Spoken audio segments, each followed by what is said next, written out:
환영하고 축복합니다. 예수 그리스도의 그 사역 가운데 일어났던 모든 역사가 바로 우리 가운데 나타나고 또 하나님 나라를 세워나가며 하나님 역사를 경험하는 우리 모두가 될 수 있기를 간절히 소망합니다. 아프지만 아프지 않다라는 이런 표현에 대해서 어떻게 생각하십니까? 좀 말이 이상하죠. 아프면 아픈 거지 왜 아프지 않는 거냐라고 이렇게 말할 수 있는데요. 그런데 이건 어떤가요? 아프지만 아프지 않아요. 왜냐하면 당신이 내 곁에 있으니까. 이건 좀 말이 맞죠? 네. 이건 어떻습니까? 배고프지만 배고프지가 않다. 말이 좀 충돌되죠? 앞에서는 배고프다라고 해놓고 뒤에는 배고프지 않다라고 얘기하는 건 좀 말이 맞지 않습니다. 하지만 뒤에 이유를 생각하면 말이 되겠죠. 배고프지만 배고프지가 않구나. 왜냐하면 우리 아들이 우리 딸이 맛있게 먹는 걸 보니까. 또 말이 되잖아요. 그 자체로는 말이 되지 않습니다만 뭔가 의미를 강조하기 위해서 서로 대립되는 그런 단어를 서로 표현하는 것, 이것을 역설법이라고 얘기합니다. 아프지만 배고프지만 사랑하는 사람과 함께 하기 때문에, 또한 사랑하는 사람을 위해서 당하는 고통이라는 것 때문에 아프지도 더 이상 배고프지도 않는 것이죠. 오히려 아프지도 않고 배고프지도 않다라고 표현한 것은 그 안에 사랑이라는 마음. 그래서 오히려 나의 고통과 나의 배고픔은 오히려 기쁨으로까지 받아들여집니다. 이게 바로 역설인 것이죠. 오늘 본문의 제목을 역설을 살아가는 제자라고 붙였는데요. 왜냐하면 예수님이 선포하신 하나님의 나라는 역설로 가득 차 있고, 무엇보다도 예수님께서 이루어주신 이 구원이 역설적이기 때문입니다. 그렇다면 예수님께서 선포하신 역설이 과연 무엇이며 어떤 역설의 삶을 사셨는지 예수님을 따라 함께 나누면서 예수님을 따라 역설을 살아가는 그런 제자로 결단하고 또 나아가는 우리 모두가 될 수 있기를 소망합니다. 예수님은 하나님 나라의 복음을 전하시면서 여러 가지 이적을 행하셨습니다. 그렇다 보니 사람들은 예수님에 대해서 자꾸자꾸 궁금해졌습니다. 누가복음 7장에 나오는 세례자 요한은요, 예수님이 자기가 그런 기대하는 그런 메시아 모습과 달라서 제자들을 보내서 오실 메시아가 과연 당신입니까? 라고 질문하도록 했습니다.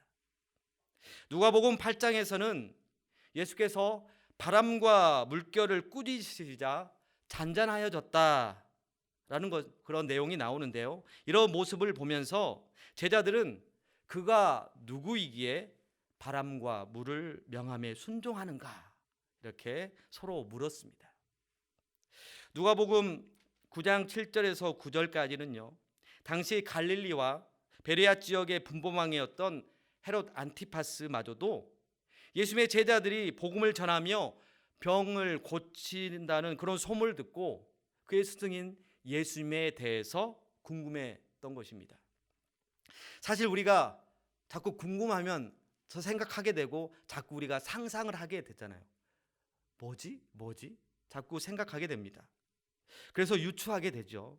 당시 사람들도 제각각 예수님에 대해서 유추하며 해석했습니다. 어떤 사람들은요, 세자 요한이 다시 살아났다라고 하는 사람이 있었습니다. 또 어떤 사람들은 병거 타고 하늘로 올라간 엘리야가 다시 재림했다라고 생각했습니다. 더러는 예수님이 옛 선지자 중에 한 사람이 다시 온 거다, 다시 나타났다라고 생각하기도 했습니다. 다른 건 차치하고더라도 구체적으로 이름이 언급된 이 세례자 요한이나 또한 엘리야에 대해서 볼 것 같으면 그들은 어떤 사람들이었습니까? 그들은 하나님을 향해서 절대적으로 충성을 보인 자들입니다.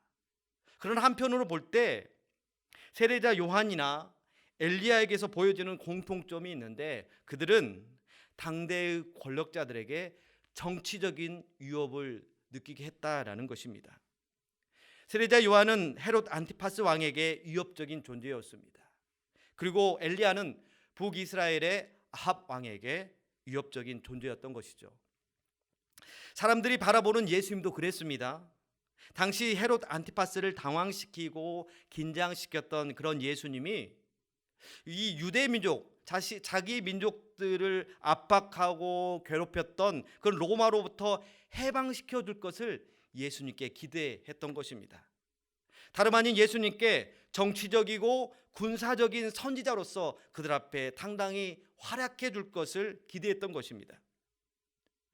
중요한 건 멀리서 지켜보는 그런 이들에 대한 생각보다는 가까이서 예수님과 동고동락했던 그런 제자들의 생각일 것입니다.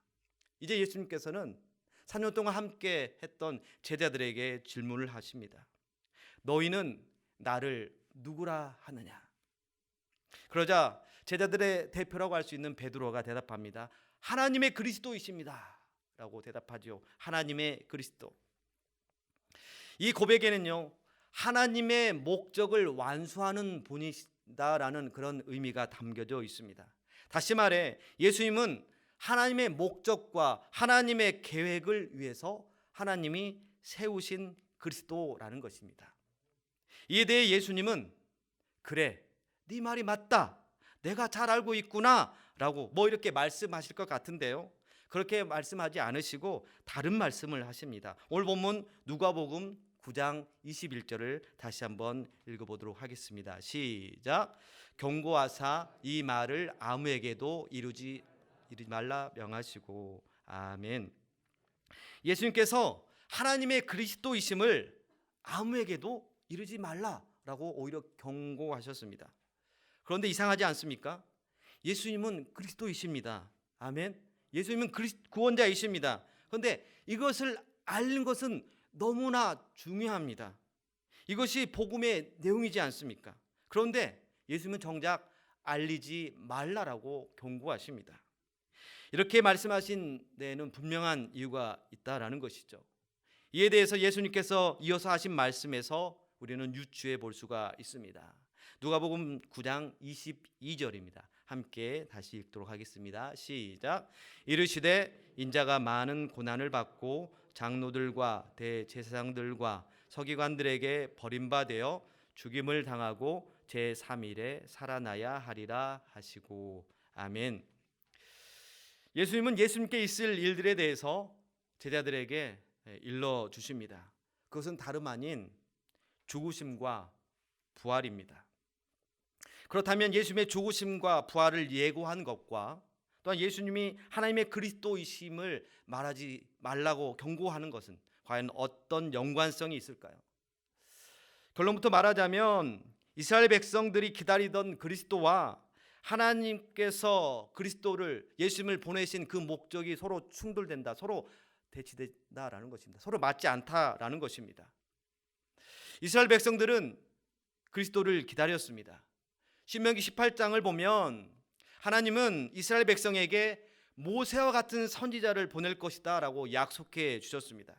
그래서 이스라엘 백성들은 강력한 힘을 가진 그리스도가 와서 모세처럼 바다도 가르고 하늘에서 먹을 것이 떨어지기도 하고 여호와 라파의 능력을 나타내셔서 사람들을 치료하는 것은 물론 큰 군사를 이끌어서 로마로부터 유대민족을 해방시켜서 새로운 나라를 건설해 줄 것을 예수님께 기대했습니다. 그래서 예수님은 그들이 기다리던 메시아, 그들이 기다리던 그리스도라는 것을 오히려 예수님이 그분이라는 것을 그들이 알게 되면 기쁜 일이지만 그럼에도 불구하고 경고하시면서 그들에게 알리지 말라고 하신 것입니다.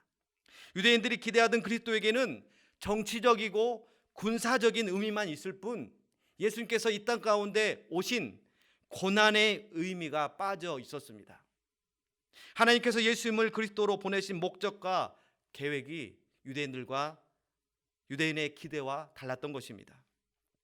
그래서 예수님은 무리들을 향해서 예수님이 앞으로 장로들과 대제사장들과 서기관들에게 배척을 당하고 결국 죽임을 당할 거라는 하나님의 계획을 말씀해 주신 것입니다. 그리스도는 유대인들의 기대와 계획에 따라 움직여 주기 위해서 이 땅에 오신 분이 아니십니다. 하나님의 계획과 하나님의 뜻, 무엇보다도 죄에서 구원해 주시기 위해서 이 땅 가운데 오셨다라는 것입니다. 하나님의 백성을 살리기 위해 오셨지만 정작 예수님은 죽으셔야만 했습니다. 그리고 사흘 만에 살아나는 것, 이것이 계획이었던 것입니다. 이것이 하나님의 그리스도인 예수께서 이 땅에 오셔서 구원을 이루는 방법입니다. 우린 여기에서 중요한 원리를 찾을 수 있습니다.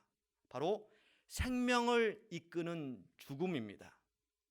죽음과 생명은 서로 대립됩니다. 같이 할 수 없다라는 것이죠. 그러나 하나님의 구원에는 이러한 역설이 있다라는 것입니다.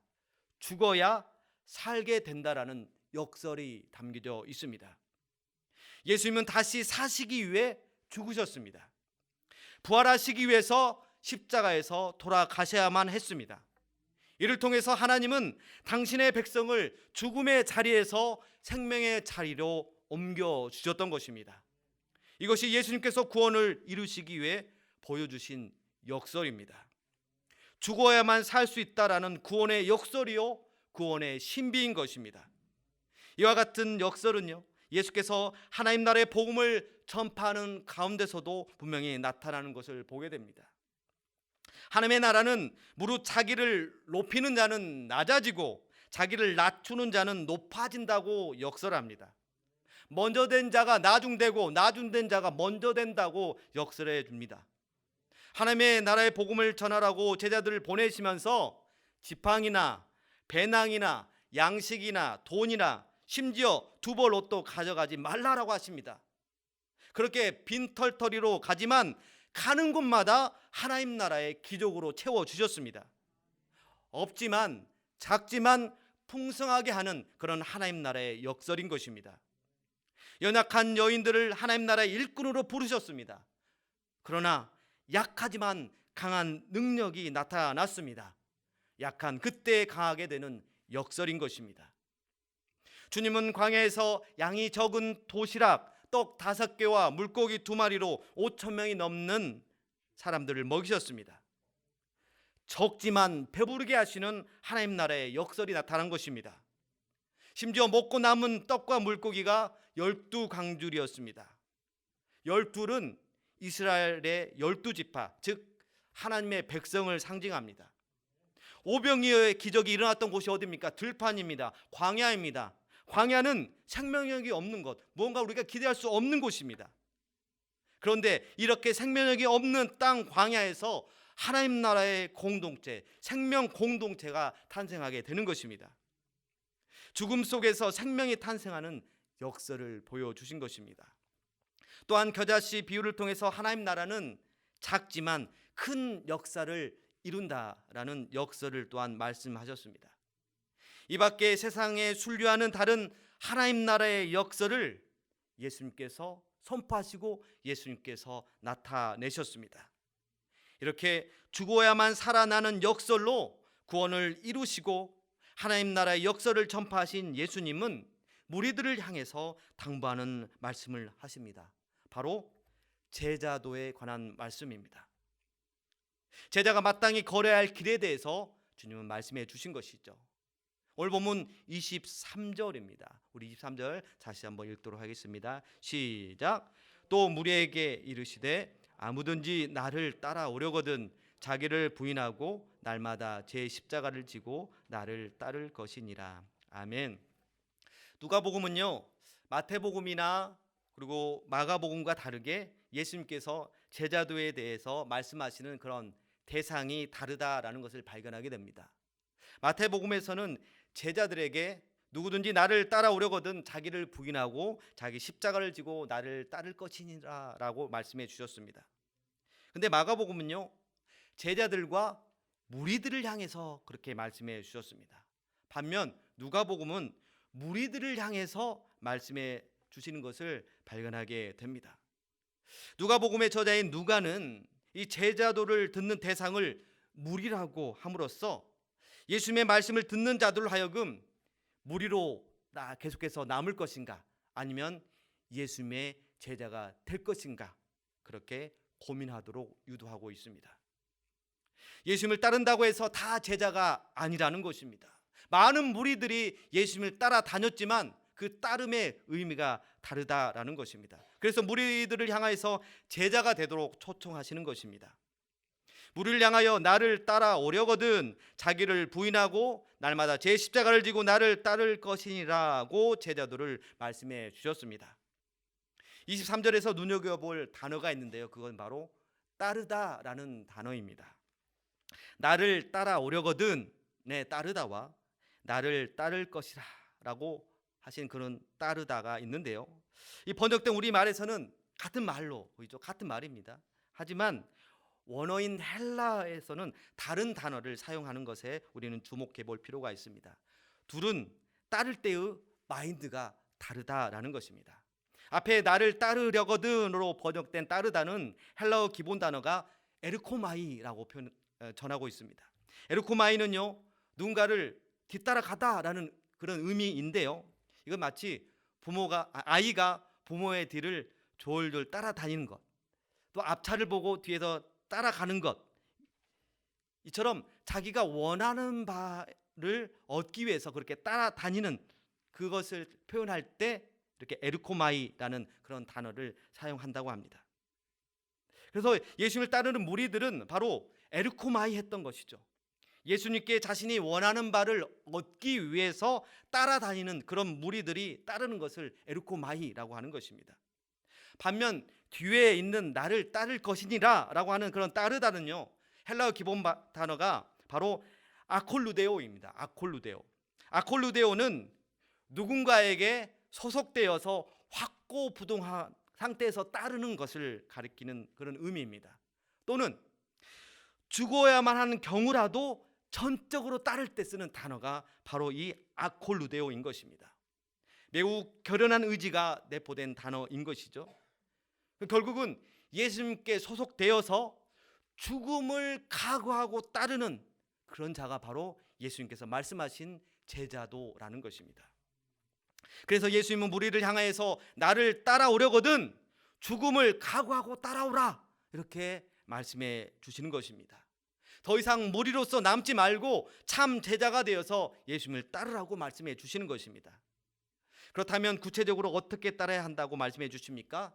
자기를 부인하고 날마다 제 십자가를 지고 따르라고 말씀해 주십니다. 먼저 자기를 부인한다라는 것은 옛 자아가 가지고 있는 혈과 육의 본성을 쳐서 복종시키는 것을 말합니다. 그래서 자신의 욕망이나 자신의 계획이 아니라 하나님의 뜻에 순종하는 것입니다. 그것은 바로 예수님께서 우리에게 보여주신 모습인 것이죠. 사도 바울은 예수님의 제자로 살아가는 자신을 이와 같이 표현하기도 하였습니다. 갈라디아서 2장 20절을 우리 함께 읽도록 하겠습니다. 시작. 내가 그리스도와 함께 십자가에 못 박혔나니 그런즉 이제는 내가 사는 것이 아니요 오직 내 안에 그리스도께서 사시는 것이라. 이제 내가 육체 가운데 사는 것은 나를 사랑하사 나를 위하여 자기 자신을 버리신 하나님의 아들을 믿는 믿음 안에서 사는 것이라. 아멘. 우리는 살다 보면 얼마나 내 중심적일 때가 많이 있습니까? 내가 내 인생의 주인이 되어서, 내가 내 인생의 왕이 되어서 다 내 것으로 만들어야 기쁘고 내 마음대로 해야 그것이 행복이라고 생각합니다. 그러나 제자는요, 내 속에 내가 너무 많아 나의 나라를 살아가는 인생이 아니라 내 속에 그리스도가 살아계셔서 하나님께서 말씀하시고 삶으로 보여주신 그 하나님 나라를 살아가는 자가 바로 제자라는 것입니다. 바로 이러한 삶의 태도와 정신이 그리스도의 참 제자가 되는 사람들에게, 성도들에게 요구된다라는 것이죠. 두 번째로 날마다 제 십자가를 지라고 하셨는데요, 여기서 제 십자가란 각자에게 주어진 사명과 그 사명을 감당하기 위해서 치르는 희생과 노력을 말합니다. 하나님께 순종하다 보면요, 당연히 따라오는 방해와 희생이 있습니다. 그리스도가 제자가 되려는 자는 반드시 받은 사명을 감당하기 위한 피와 땀과 희생과 헌신이 있기 마련입니다. 이를 베드로와 바울이 보여주지 않았습니까? 그들이 지었던 십자가는 심지어 순교에까지 이르는 그런 십자가였습니다. 우리도 마찬가지라는 것입니다. 우리는 예수님을 믿기 때문에 치러야 하는 희생이 당연히 있습니다. 십자가 없는 영광은 없습니다. 자기 희생 없이 얻으려는 것, 이것은 땀 흘리지 않고 얻으려는 불안당이나 다름없습니다. 값없이 은혜로 구원을 받았지만 불안당 신앙인은 우리는 되지 말아야 할 것입니다. 비록 예수님이 치러주신 희생으로 우리가 구원을 받고 하나님의 자녀가 되었지만 목숨을 각오한 제자라면 당연히 희생도 염두해야 한다라고 주님은 말씀하고 계시는 것입니다. 예수님의 승천 후 베드로와 바울 그리고 예수님의 제자들은 아콜루데오로 예수님을 따랐습니다. 그래서 자기를 부인하고 자기 십자가를 지고 죽음을 각오하고 살아가는 예수님의 제자였던 것입니다. 왜냐하면 24절과 25절에서 전하는 바와 같이 자기 목숨을 구하는 자는 잃게 될 것이지만 예수님 때문에 목숨을 잃는 자는 구원을 받게 될 것이기 때문입니다. 우리가 읽지 않았지만 누가복음 9장 24절과 25절을 우리 다 같이 읽어보도록 하겠습니다. 누가복음 9장 24절 25절입니다. 시작. 누구든지 제 목숨을 구원하고자 하면 잃을 것이요 누구든지 나를 위하여 제 목숨을 잃으면 구원하리라. 사람이 만일 온 천하를 얻고도 자기를 잃든지 빼앗기든지 하면 무엇이 유익하리요. 아멘. 세상의 순리는요, 살아남으려면 수단과 방법을 가리지 않고서라도 악착같이 살아남는 것입니다. 그런 자가 강한 자라고 말하고 그렇게 해야만이 살아남을 수 있다라고 사람들은 그렇게 얘기를 합니다. 그러나 하나님의 나라는 반대라는 것입니다. 살고자 하면 죽게 될 것이고 죽고자 하면 살게 될 것이다라고 역설에서 말씀해주고 있습니다. 십자가 신앙을 가진 자만이 고난 속에서도 이겨낼 수 있는 것입니다. 예수님의 죽음은 바로 그냥 죽음에서 끝나는 것이 아니라 부활을 가져오는 죽음이었습니다. 죽음으로써 끝나지 않고 그렇게 다시 살아나심으로 우리에게, 예수님을 믿는 자들에게 소망이 되어 주셨습니다. 십자가는 죽지만 죽지 않는 삶을 통과하기 위한 필수 과정인 것입니다. 하나님의 나라를 살기 위해서 반드시 거쳐야만 하는 것이 바로 십자가입니다. 십자가의 죽음 없이는 부활도 없고 거듭남도 없으며 하나님 나라에서의 새로운 삶도 없다라고 역설해 주고 있습니다. 죽어야만 살 수 있는, 나는 죽고 예수로 살아야만 하는 곳이 바로 하나님의 나라인 것이죠. 이제 말씀을 정리합니다.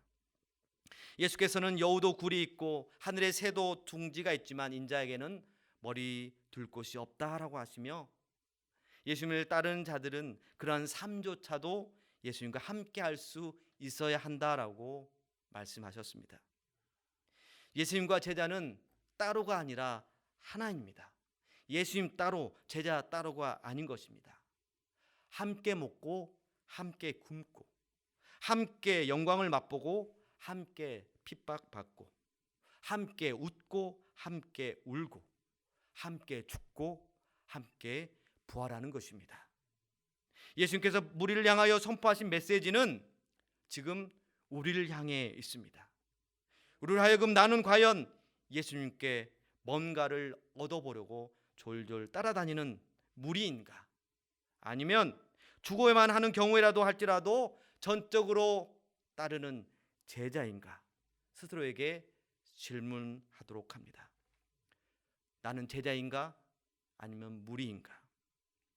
주께서 사랑하는 여러분, 제자는 예수님을 따라야 합니다. 예수님이 그렇게 하셨듯이 내 계획, 내 욕심, 내 의지, 내 열망을 다 내려놔야 합니다. 나의 상태를 제로로 영 상태로 만들어야 하는 것입니다.